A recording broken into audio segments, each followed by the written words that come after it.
thank you for sitting with me again, this time here in Istanbul. Last time, of course, in New York. How is Istanbul? Istanbul's great.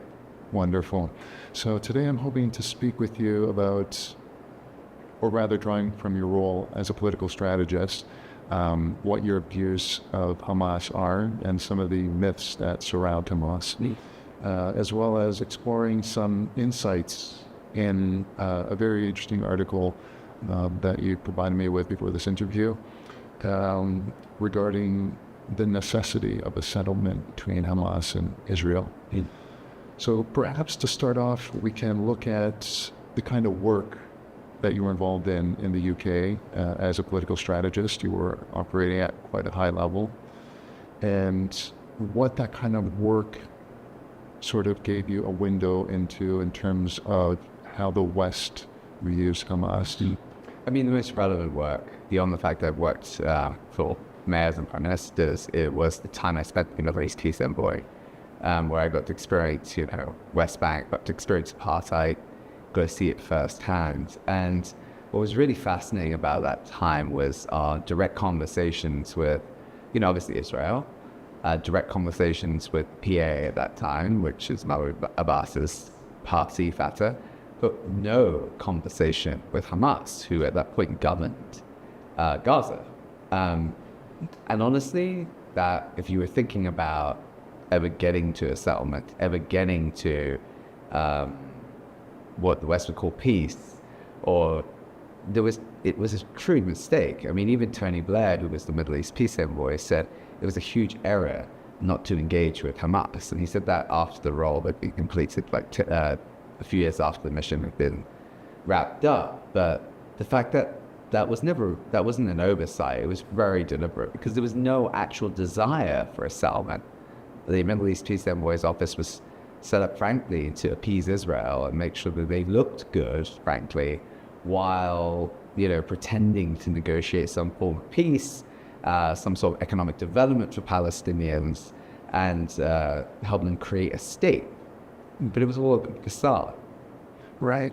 And in this article, so people know, it wasn't published or hasn't been published yet, and there's a bit of a backstory with respect to that. I wonder if you could tell us a little bit about that, because I would really like to get into the ideas in this article in earnest with you, because they're so good. Yeah, so when I originally penned this article about a time to talk to Hamas, around the first ceasefire. If you remember, in December, Qatar had successfully negotiated a couple of weeks ceasefire between the Israeli occupation and Hamas.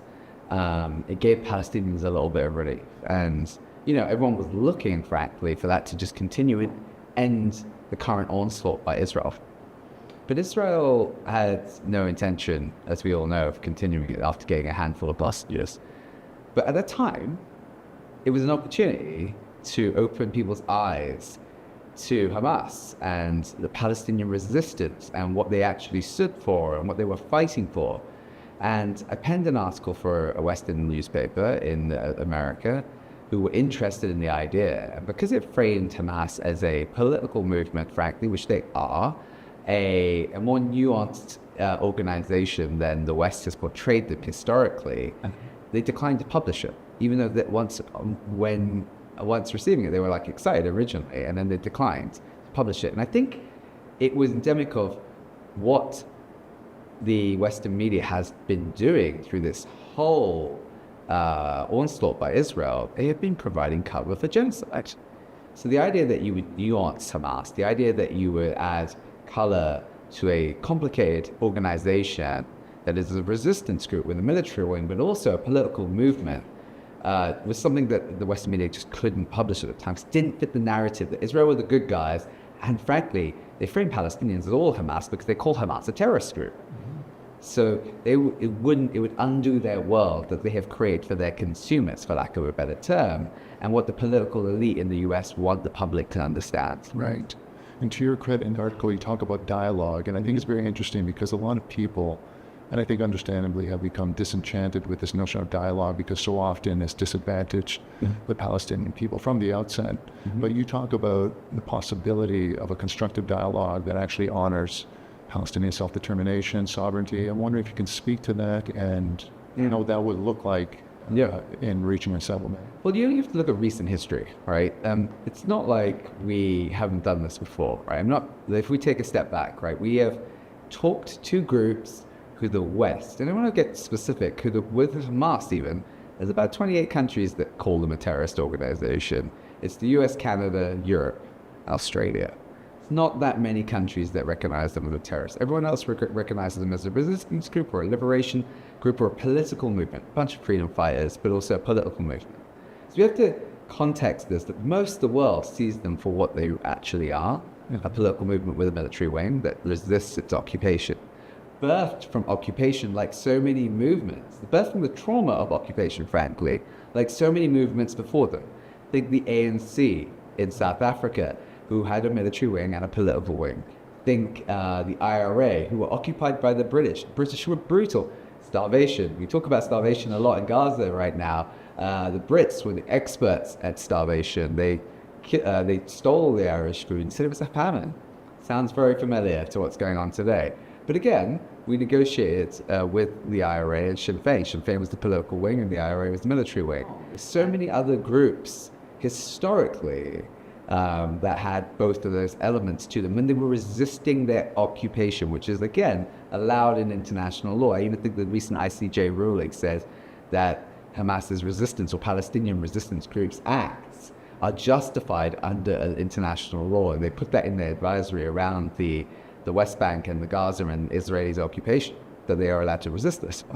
Now, what the premise of the article was that, like, you cannot put preconditions on any form of negotiation or settlement if you are looking to actually have assessment. Now, we've gone far beyond the timeline of this article, but at the time, what I was trying to articulate is Israel's only way of negotiating with Hamas at the time was they have to put all their arms down. They have to say violence, they would denounce violence, and then they can come to the table. Well, what is keeping Palestinians alive is the fact that they can resist, and part of that is armed resistance from all resistance groups within Palestine. The idea that they would put their arms down to come to the table with a fully armed military on the other side of the table, that they have no leverage. And we have had this, we've gone through this cycle in the past. I'll use the most recent one. Again, the IRA. The British for years wanted them to disarm, but they realized they could only negotiate the Good Friday Agreement with Sinn Féin if the IRA were at the table, and they still had their arms at the time. Right? Why would the resistance to a brutal occupation ever put its arms down in the first place? That precondition meant you could not take Israel seriously when they were saying they wanted to negotiate, because they know the only thing keeping Palestinians alive was those resistance groups. And I'll give you a context. They had just done everything the way Palestinians have tried to do everything the West has wanted them to do, tried to negotiate peacefully. They got burned every time they do that with Oslo and everything else that goes before that.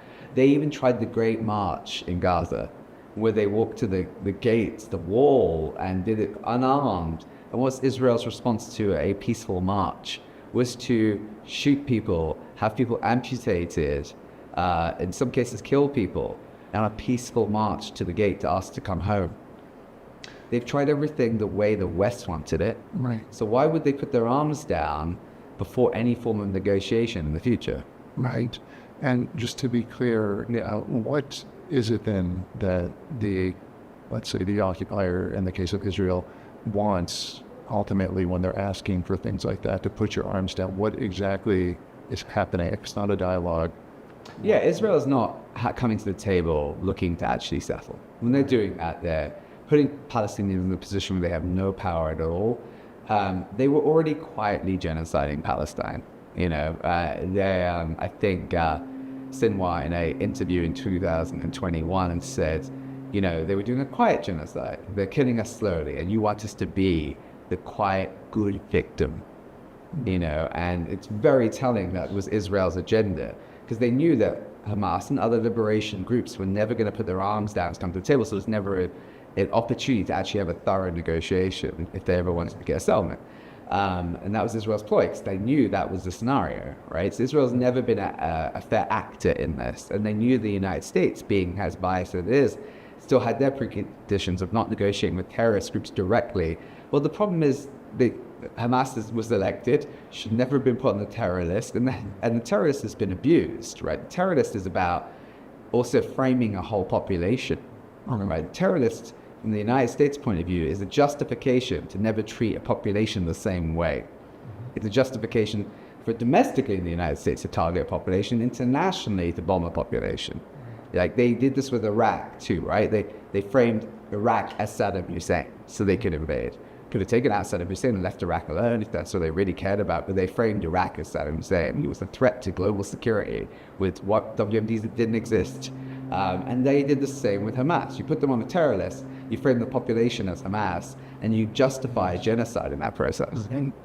And you sort of allude to it in the article. I'm wondering what, if you can use this word, winning, what does Israel believe it's winning in doing all this? Yeah, Israel's ultimate goal is to ethnically cleanse Palestine and effectively wipe its existence off the map. Not just its people, its very existence. When they're trying to do this, they are trying to. Somebody called it to me. It's not just the genocide. It's a healthicide. It's all the things. It's like all the academic institutions are gone. All its history is gone. If you look at what's left of Gaza right now, they are trying to shred every form of existence, all historical landmarks, all academic institutions, all books. They are burning books, reminiscent of the Nazis. They are destroying everything that's anything to do with Palestinian cultures like they never existed. And here's the difference between this and apartheid in South Africa. The white supremacist regime in South Africa needed its black population to work, for their economy to work, even if there was apartheid, which was a tragic crime. The difference between that and Israel, because people compare them so accurately, it is apartheid. But Israel doesn't want they want to exterminate Palestinians so they can say there was never apartheid, because there were never Palestinians. Right. That is their form of winning. I partly asked the last question because I feel in the article you sort of allude to it that, not that this is the paramount concern, but that it's also not in Israel's interest to resist a settlement or the possibility of reaching a settlement. And I wonder if you can comment a bit on that. Israel doesn't have a path forward if they don't try and have a settlement. I mean, the reality is Israel, since even writing the article, has shown the world that it's not that it is trying to commit genocide. It's openly doing it. They talk about it at minister level, at societal level. 86% of the population support this. 17% of them support starvation. They're in a very sick place. I've got no other words for that. It's a very sick society at that point. And Israel needs a settlement because Israel won't exist, frankly. Because when this is all done, right now, there is no way for Israel to come back to the table in any way as a country to the world. The whole world can see who they are. The only reason they haven't been totally isolated right now is the United States of America. But if you think about what's already happened without any sanctions, really, without any global consensus that they should be, I say global, the rest of the world wants to sanction Israel. Again, Europe and America, the only thing stopping that. And America primarily because it's using its economic and military power everywhere to keep everybody at bay, right? The reality is Israel will only exist if they come to the table. Because I don't believe, a lot of people, they're walking themselves into their own doom right now. They can't actually win a fight with Hamas because it's not a group of fighters. It's a movement. It's literally a political movement that more and more people align themselves with every day. They, to the north, have a fully functioning army in Hezbollah, who, last time they went into direct conflict with Hezbollah, Israel tucked its tail between its legs and ran back down the border because Hezbollah hit one of their ships with an anti-ship missile. Right? They can't do a direct conflict with an actual army. They can only bomb innocent civilians, only bomb women and children. They can only capture people with nothing to do with anything and torture them. That's all Israel knows how to do. And Israel only can do this with superior firepower. Because anytime they get into direct conflict with Hamas and Gaza, we've seen the videos for ourselves, they lose. There's no celebratory videos from Israelis when they take out Hamas fighters, because they probably haven't killed that many, frankly. They have literally spent the last 10 months massacring civilians and innocent human beings and have picked off very few Hamas fighters. Now, if they continue this, they're walking themselves into self-destruction. So it's in Israel's best interest for its own survival, if it wants to survive, frankly, to go back to the table. Yes. And these powers that you were mentioning earlier, minority of powers in the world that regard Hamas as quote unquote a terrorist entity or group, these are also places where the younger generations are appreciating the truth of Hamas's resistance movement. At the same time, though, within these societies, this myth, the terrorist myth continues to circulate. And I'm just wondering, as a political strategist, knowledgeable and effective modes of communication, how that happens, and perhaps how that can be challenged on a broad scale. Well, the interesting thing for me is it's kind of amazing, I think, because obviously I wasn't around when the Vietnam movement happened and too young to really remember apartheid. But the similarities between kids and understanding what something is, like the ANC not being a terrorist organization prescribed by the United States and Margaret Thatcher in the UK, Yes. Was very easy for them to see. They see things truthfully with no bias built into it, right? They see it so honestly, and they're doing that again, and they're going to teach. They're going to teach people around them, educate people around. Yes, there's always people who are going to frame people as terrorists or have their own built-in views from years upon years of bad press and bad press by journalism. Let's not be not bad press for Hamas, bad press by journalists who framed the group a certain way, or framed the ANC a certain way, framed the IRA a certain way. Yeah, these groups have all been framed by the Western media a certain way. So obviously you're going to have maybe a generation that can't be moved. Right. Doesn't mean the rest of people can't be, the rest of the public can't be moved. There are people who don't know. So all the people learning about this and understanding the complexity of this are actually educating people around them by just continuing to talk about it, right? There is no, and the interesting thing about all of this, we are more interconnected than we ever have been because of the cell phones we have, because of the platforms we use. Those people talking about it in the belly of the beast of the empire in the United States or in Europe, people who have to fight the hardest fight that's not in Gaza, right? People who have to fight that in places that are frankly putting down students for like protesting for a ceasefire. Those people communicating that have allies all around the world because the other 160 odd countries in the world are supportive of Palestinians. So they can they can know they're doing this with the knowledge that the rest of the world's behind them. And the minority are those Western nation leaders and a whole generation that doesn't understand this. And it's interesting because they have used, I take the United States, for example, right? When I think about the people operating within the United States to get a ceasefire and an arms embargo, they're not asking for much, by the way. They're not even ending the occupation at this point, which is what I think everyone wants to end. But they are fighting every tool of the state. Think about this. They are an extension of resistance. They are fighting the president's office. They're fighting politicians and political leaders who are calling them agents of China and Russia because they are sympathetic to Palestinians and the resistance movement. That's what they're calling them, agents of another country. And do you know why they call them that? Because those politicians can't imagine doing anything that's not paid, because that's all they do. They receive money and lobby for the people they get paid by, right? And they have to go against the media, who have framed people as members of KKK groups, who they're similar to Nazis because they're demonstrating on behalf of Palestinians. They have gone against everything, and they're still resisting. Right. There is power in their movement, and it can grow every day the more they stand up to all these institutions that are trying to put them down. Now, the reality is we are going through now a period of transition as well with Hamas. They're going to have to put a new political leader in, right? And my suggestion to the West and its leaders is get to the table directly with that leader, because there's not going to be a settlement that you want without talking to that individual, because you have shown no courage, no decency, no balance by letting Israel assassinate the political leader of another group who was not a terrorist, never partook in those terrorist acts, and has always was their prime minister at one point in Gaza. So if you've allowed that, you have a lot of work to do to show you can be a balanced player at a negotiation table with any future self.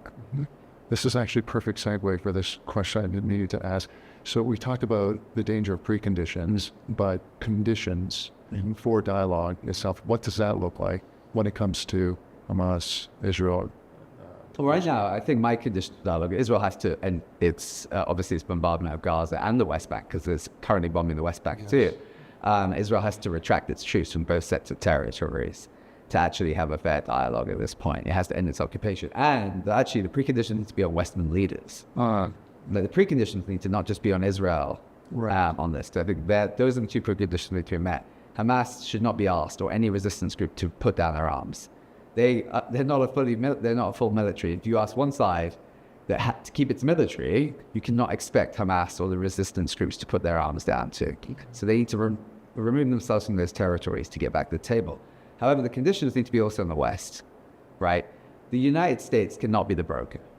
It has shown itself to be unable to be balanced, fair in any of this. If the United States wants to sit at the table, it should be sitting next to Israel. The brokers of this world need to be picked from a group of people who have, I wouldn't say no skin in the game, but have shown their consistency in pursuit of justice. I would argue South Africa, some of the South American countries, like people in the global South who have shown that their only pursuit of this is the protection of lives of people, who've shown that they care about prevention of a genocide, who show that they care about a fair settlement for all people. They should be leading the negotiation. Countries like that, there are probably more that you could add to that. Should not be the West, should not be the United States of America. And frankly, the other countries around the world, to prevent this, if this is not going to stop in any immediate time, need to start taking action as well, right? We're at a tipping point where Israel's bombing people in tents, no buildings left, right? The massacres are getting worse again.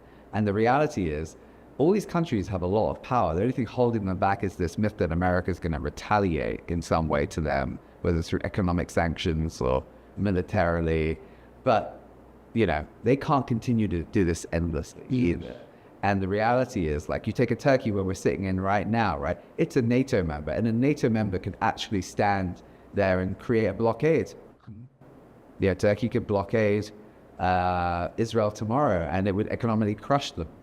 But these leading African nations right now who are slowly decoupling themselves from the United States could then trade with Israel.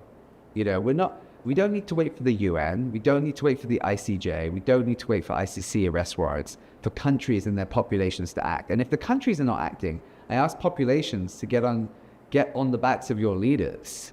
Like, this is a once in a lifetime humanitarian a call for humanity, to protect humanity. Because it's our whole future that we're protecting with this. Like, we let this happen. This is what our ruling class wants for a lot of people. When I say our ruling class, I mean the American administration and their allies. They want to show this is, if you mess with them, frankly, this is what the reaction's going to be. It's time for the world to push back a little bit. And if your government's not moving fast enough, get your government to move. Institute trade blockades. Institute actual physical blockades. But also, demand that the businesses in your country don't work with Israel. That's an even easier ask. It's easier to get businesses to, when you publicly shame them, when you bring it out that they are trading with an apartheid regime that's committing a genocide, how quickly they will turn around and stop that work. Also, you could boycott them to stop it. And the danger of the boycott, the danger of their capital going down is too risky for most companies. Look what happened to Starbucks and McDonald's. The population can mobilize to stop this right now. Now, going back to your question about like the preconditions, like my genuine conditions are this: Israel has to leave the West Bank and Gaza. It has to end its occupation and end its current onslaught. The West cannot be in the negotiator. Can never be in the negotiator again. On this specific thing, they have not been balanced. Three of the biggest powers in the West, from Germany, the UK, and the United States, are complicit and aiding and abetting this genocide. They should be in the court with Israel, answering those crimes. So they can't be at the table unless they sit next to Israel. The negotiators have to be people from the global South who show that primary focus is protecting human lives. It's a really, I feel, important point you're making, because it's like saying we need to look at the historical record. This has happened too many times. Yeah. We've given the West too many chances. Like, we've been charitable, to use that word. Yeah. We've been charitable. We've given the West the chance to broker, to mediate, but every time they do it, it's always framing Palestine as the one that needs to change, that they're doing something wrong. again, Israel is doing nothing. No, nothing wrong. Yeah. Good. But Ashish, thank you so much for this very illuminating conversation. I'm just wondering if you have any final thoughts or observations. Yeah. Share. I mean, for me, you know, with an impending regional crisis potentially with Israel assassinating Hania, assassinating a Lebanese leader, as a Hezbollah leader in Lebanon, you know, the reality is the only way Israel has responded ever in a way that protects lives is sadly when other sides have force. You know, I think about Sheikh Hassan Nasrallah's statement where he said, you know, we want to respect international law. We will let you do the legal process with the ICJ. But remember, the only time Israel left Lebanon is when we were armed and we could push them out of Lebanon. And in 2006, everyone will remember the only reason Israel went back with its tail tucked between its legs is because Hezbollah had an anti-ship missile and knocked a ship out. You know, the reality is the resistance is the only thing, I go back to that point, that has kept Palestinians, Lebanese, and other people alive from Israel's onslaught, its genocidal intent in the whole region. So asking any of them to disarm while this, frankly, occupying force is there, who has no intent but destroying the land and destroying its people, is something that West could never ask its people. And it wouldn't ask its own people, frankly. Yeah. Well, thank you so much, Ashish. And I do hope that article actually gets published because it will certainly advance the dialogue and the struggle. Thank you so much. Thank you.